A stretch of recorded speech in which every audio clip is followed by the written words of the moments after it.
Today, I will be discuss about a next type of hypothesis testing. इससे पहले हमने two types पहले ही already video में discuss की हुई है। आप प्ले लिस्ट पर जाके वो वीडियो देख सकते हो और उसके साथ ही हमने बहुत इंपॉर्टेंट एग्जाम्पल भी वहाँ पे डिस्कस किए हुए हैं। तो ये आपकी थर्ड टाइप है हाइपोथेसिस टेस्टिंग की, ठीक है, फॉर द जेट टेस्ट, ठीक है, जो आपके पास जेट टेस्ट है। क्लियर है। और साथ ही हमारा जो चैनल है विजडम अप्रोच मैथमेटिक्स को, उससे सब्सक्राइब करना ना भूलें, ठीक है, और बेल आइकन को प्रेस करना तो बिल्कुल ना भूलें, ठीक है। स्टार्ट करते हैं। तो यहाँ पे आपका जो थर्ड टेस्ट है वो क्या है, वो है यानी थर्ड टाइप है आपकी hypothesis testing for single proportion यानी पॉपुलेशन प्रोपोर्शन, ठीक है। तो यहाँ पे क्या है, ये सिंगल पॉपुलेशन प्रोपोर्शन पे है। तो आपको पता है नोटेशन सिंगल पॉपुलेशन प्रोपोर्शन की क्या होती है, हम कैपिटल P के साथ डिनोट करते हैं, ठीक है। और सैंपल जो आपकी प्रोपोर्शन है उसको हम डिनोट करते हैं स्मॉल p के साथ। क्लियर है। तो ये कॉन्सेप्ट आपको बिल्कुल क्लियर होना चाहिए, ठीक है। तो स्टार्ट करते हैं। The population proportion capital P is the ratio of the number of element processing characteristics of the total number of element in the population, ठीक है।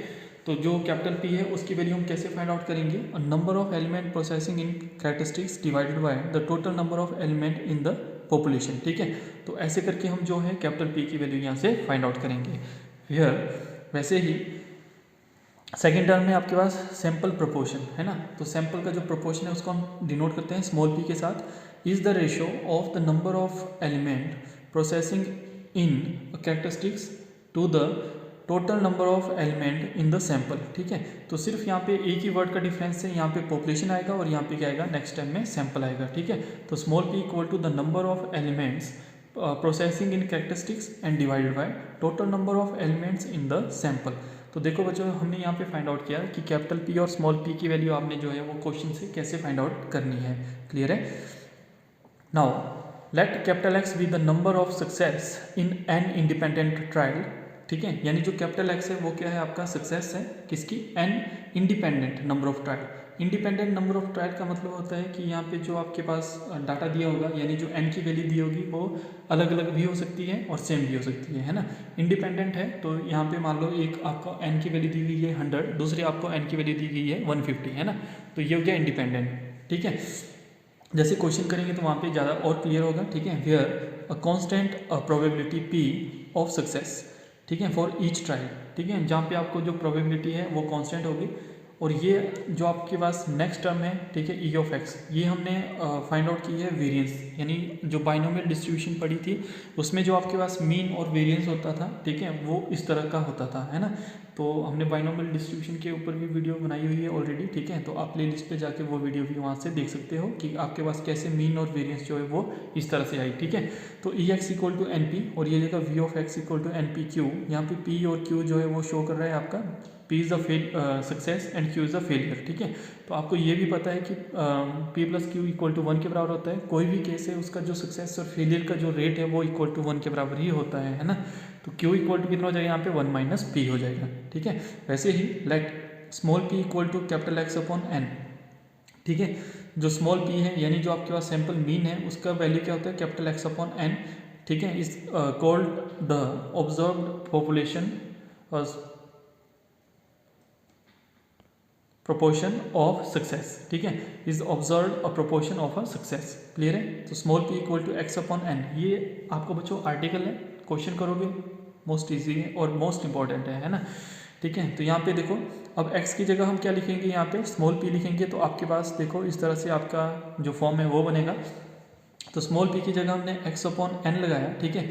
और आपको पता है जब आपने कोवेरिएंस ये टॉपिक डिस्कस किया था, ठीक है, नहीं देखा है तो आप वीडियो पे जाके वो देख सकते हो कि how to find the covariance between the two variable, ठीक है।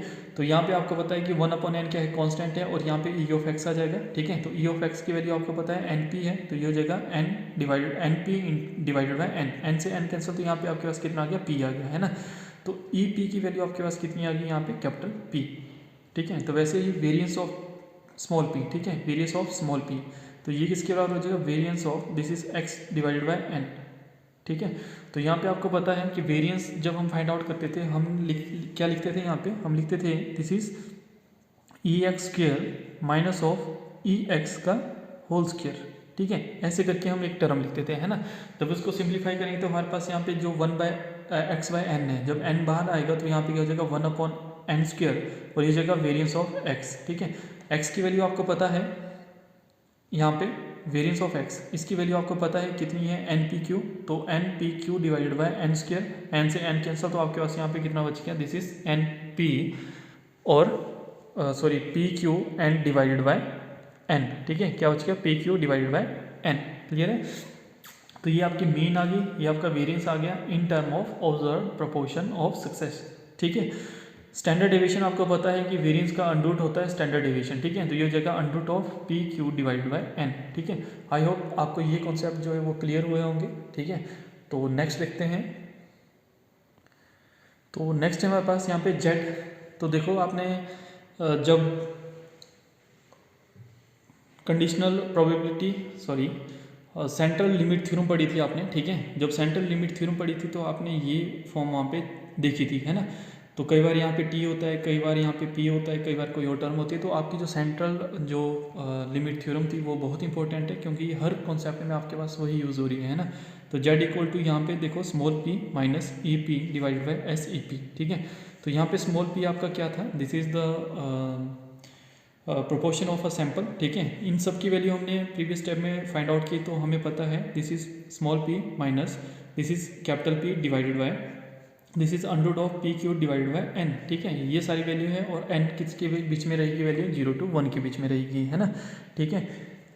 और एक यहाँ पे एक नोट दिया गया है इसमें कि अगर आपके पास जो प्रोबेबल लिमिट है, अगर बाई चांस आपके पास क्वेश्चन में लिमिट या प्रोबेबल लिमिट ये दो वर्ड या एक वर्ड यहाँ पे कहीं यूज़ किया होगा, ठीक है, क्वेश्चन में, तो आपने उसको कैसे सॉल्व करना है, ठीक है।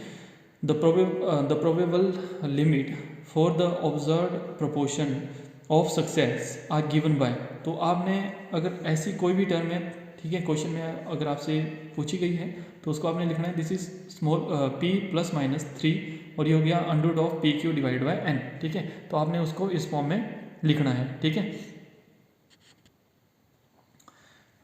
ये ध्यान रखना, जब भी क्वेश्चन में प्रोबेबल लिमिट या लिमिट अगर आपके क्वेश्चन में है तो आप समझ लेना कि ये third type of hypothesis testing है और उसकी वैल्यू हम फाइंड करेंगे। तो हमारे पास जो फॉर्मूला है वो क्या बनेगा, p plus minus 3 under root of p q divide by n, ठीक है।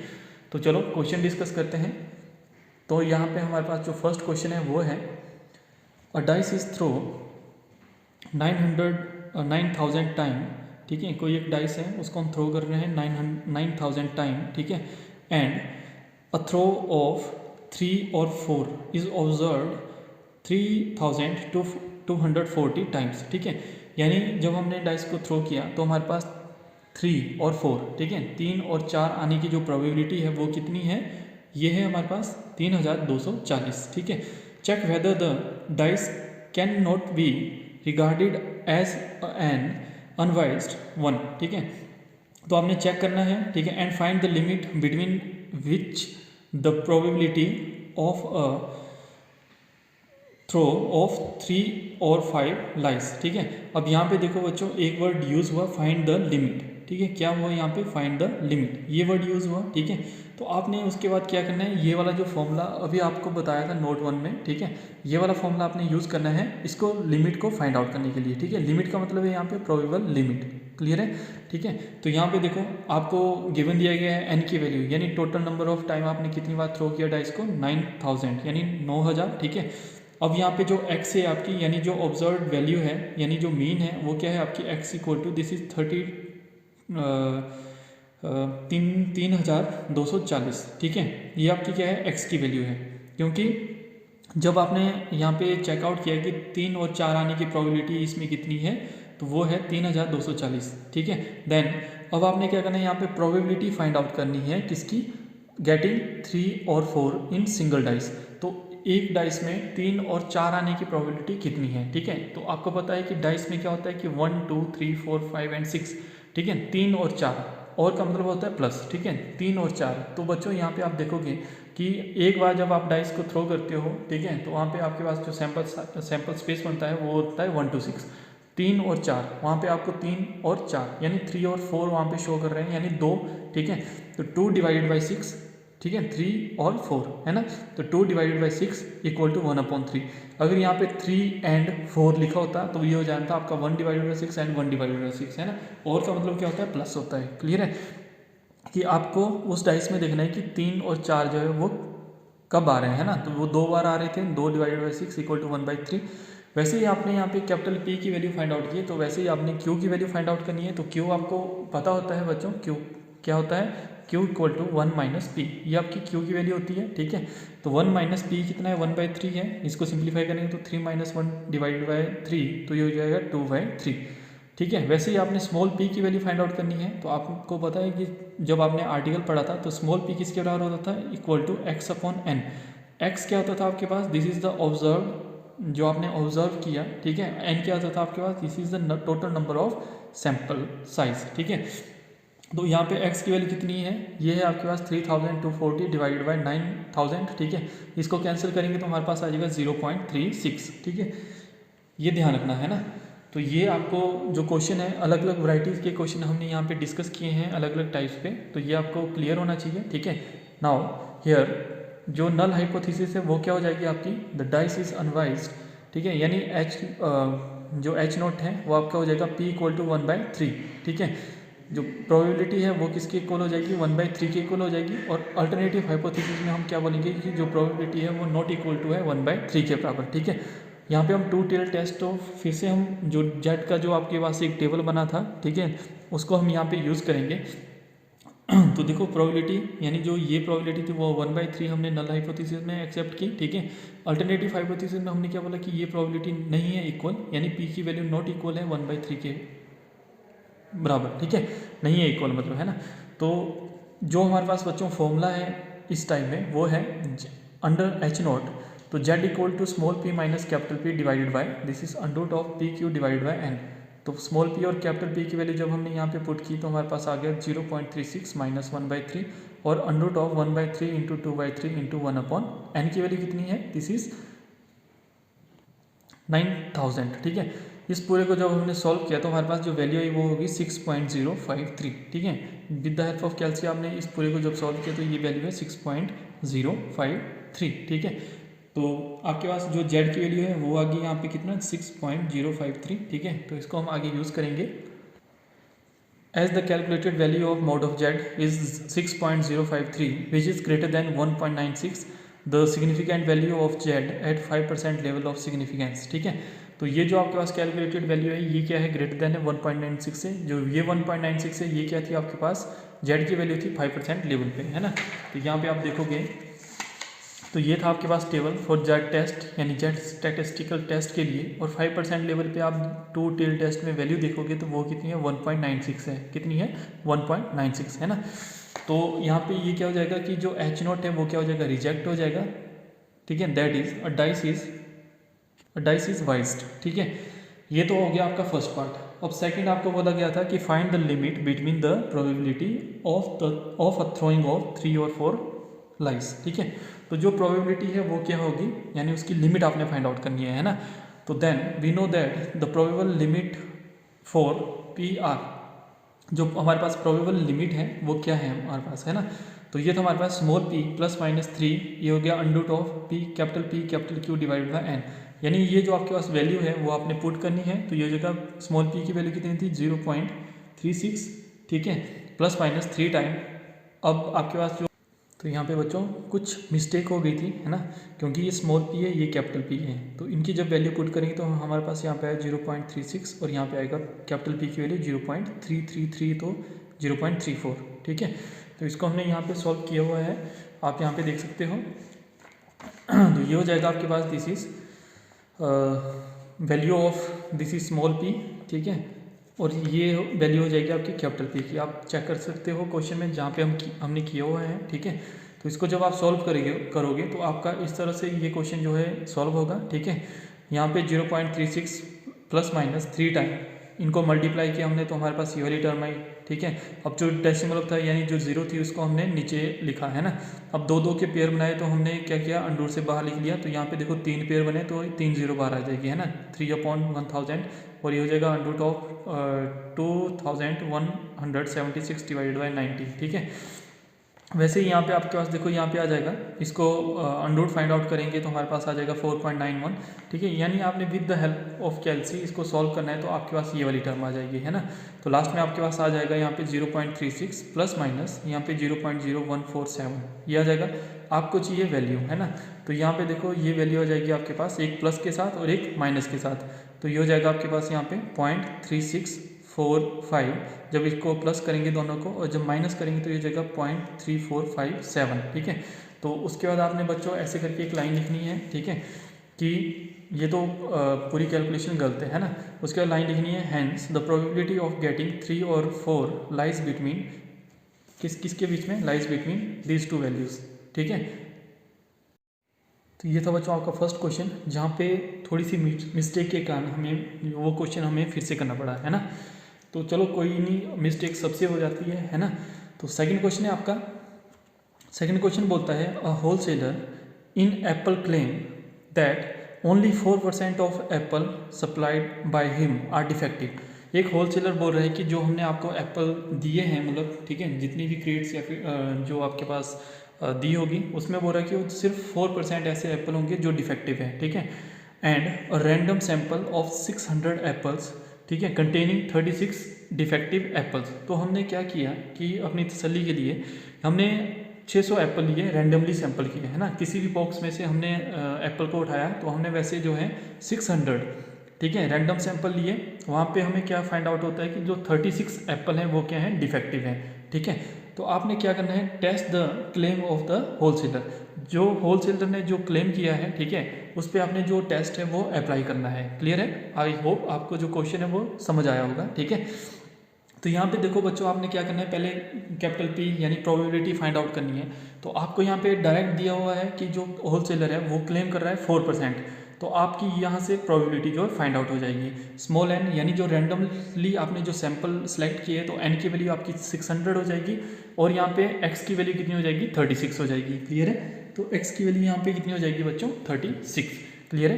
कोई पूरी टर्म यानी पूरा क्वेश्चन जो है आपका आंसर बन सकता है अगर आपको एकदम क्वेश्चन समझ आ गया तो, है ना।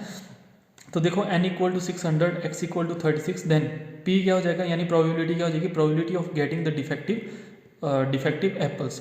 तो देखो हमें क्लेम किया था होलसेलर ने कि 4% है, तो p इक्वल टू 4/100 यानी 4% यानी 4/100, तो उसको हमने डेसिमल में कन्वर्ट किया तो ये हो गया 0.04, ठीक है। वैसे ही अब आप q की वैल्यू फाइंड आउट करोगे, ठीक है, with the help of question, यानी तो देखते हैं। तो यहाँ पे आप देख रहे होंगे कि Q क्या हो जाएगा, Q equal to 1 minus p, तो P की वैल्यू हमने अभी फाइंड आउट की, तो 1 माइनस 0.04 तो ये हो जाएगा 0.96, ठीक है। तो वैसे ही आपको स्मॉल p की वैल्यू पता है, ये स्मॉल p को हम कैसे डिनोट करते हैं, अगर आपने आर्टिकल देखा है, ठीक है, तो स्मॉल p की इक्वल टू x/n। x आपका होता था, यानी यहाँ पे था 36 जो है वो डिफेक्टिव एप्पल्स थे, रैंडमली हमने सेलेक्ट किए थे 600, है ना।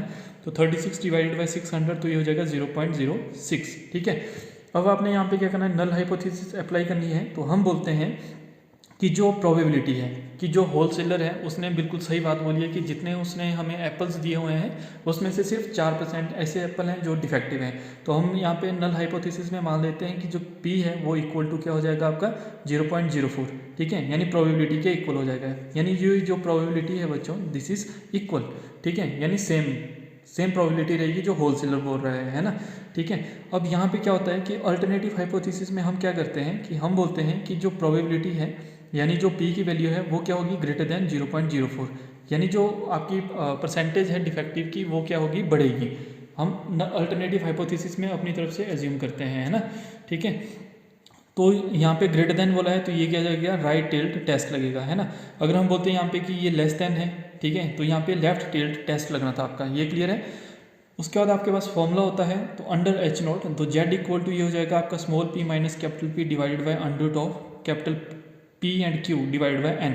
तो जो स्मॉल p और स्मॉल यानी कैपिटल P और Q और n की वैल्यू है उसको जब हम यहाँ पे पुट करेंगे तो हमारे पास इस तरफ से बनेगा 0.06, आप देख रहे होंगे स्मॉल p की वैल्यू है, माइनस 0.04 ये आपकी कैपिटल P की वैल्यू है। वैसे ही Q की वैल्यू आपके पास 0.96 है ना, इंटू 1/n है आपके पास 600। क्लियर है? तो ऐसे करके आपका एक फॉर्मूला बनेगा, ठीक है। तो अब हम इसको सॉल्व करते हैं। तो नेक्स्ट हमारे पास आएगा यहाँ पे, तो नेक्स्ट टर्म हमारे पास यहाँ पे बन जाएगी, जब माइनस किया इसको तो ये हो जाएगा 0.02 एंड डिवाइड बाय, मल्टीप्लाई किया तो ये हो जाएगा हमारे पास 0.0384 डिवाइड बाय 600। ठीक है, अब इसकी जो डेसिमल के आगे जितनी जीरो लगनी थी उसको हमने यहाँ पे लिख लिया, तो ये हो जाएगा 384 डिवाइडेड बाय 6 इंटू 2 जीरो ये थी तो 2 और 4 जीरो यहाँ से आई तो यहाँ पे आ गई है ना। अब 3 पेयर बन गए तो इसका मतलब क्या हुआ आपका कि जो 3 जीरो है वो आपकी अंडर से बाहर आ जाएगी। ठीक है, और हमने इसको डिवाइड किया तो ये हो गया अंडर ऑफ 64 और यहाँ पे 0.02। क्लियर है, तो यहाँ पे हमारे पास देखो अंडर ऑफ 64 कितना आ जाएगा 8, तो 0.02 डिवाइडेड बाई 8 डिवाइडेड बाई 1000 ऊपर चला जाएगा तो 0.02 इंटू 1000 डिवाइडेड बाई 8। यहाँ पे डेसिमल के आगे 2 डिजिट है तो यहाँ पे 100 नीचे आ जाएगा। ठीक है, कैंसिल होगा, यानी आपने इसको सिंप्लीफाई करना है यानी सॉल्व करना है, तो आपके पास जो जेड की वैल्यू है वो कितनी आ जाएगी 2.5, ये आपके पास क्या आ जाएगी जेड की वैल्यू आ जाएगी। ठीक है, तो अब आपको यहाँ पे क्या बोला गया है। अब बच्चों इस क्वेश्चन में आपको कुछ भी नहीं पूछा था कि कौन से लेवल ऑफ सिग्निफिकेंस पे आपने जो है वो वैल्यू फाइंड आउट करनी है 1, 10, 5। तो अगर क्वेश्चन में कुछ भी मेंशन ना किया हो तो आपने हमेशा 5% लेवल ऑफ सिग्निफिकेंस पे ही वैल्यू चेक करनी है। As the calculated of value of mode of z यानी 2.5 वो क्या है ग्रेटर देन 1.645 यानी इससे बड़ी है। ठीक है, तो क्या होगा कि the significant value of z at 5% level of significance. ठीक है, तो आप यहाँ पे देख रहे होंगे कि जो 5% लेवल ऑफ सिग्निफिकेंस की वैल्यू थी वो हमारे पास क्या है, तो ये 5% लेवल है और इस पे जो वैल्यू है वो कितनी है 1.96। ठीक है, अगर क्वेश्चन में कुछ भी मेंशन ना किया हो तो आपने हमेशा जो वैल्यू है वो आपने 5% लेवल पे ही चेक करनी है। ठीक है, तो ये था आपका थर्ड टाइप। आई होप आपको समझ आया होगा। अगर आपको हमारी वीडियो अच्छी लगती हो तो हमारी वीडियो को लाइक करें, चैनल को शेयर करें, सब्सक्राइब करें और बेल आइकन को प्रेस करना बिल्कुल ना भूलें। Thank you for watching. Next video में हम इसका जो नेक्स्ट टाइप है, ठीक है, उसको हम डिस्कस करेंगे, तो हमारे साथ बने रहें।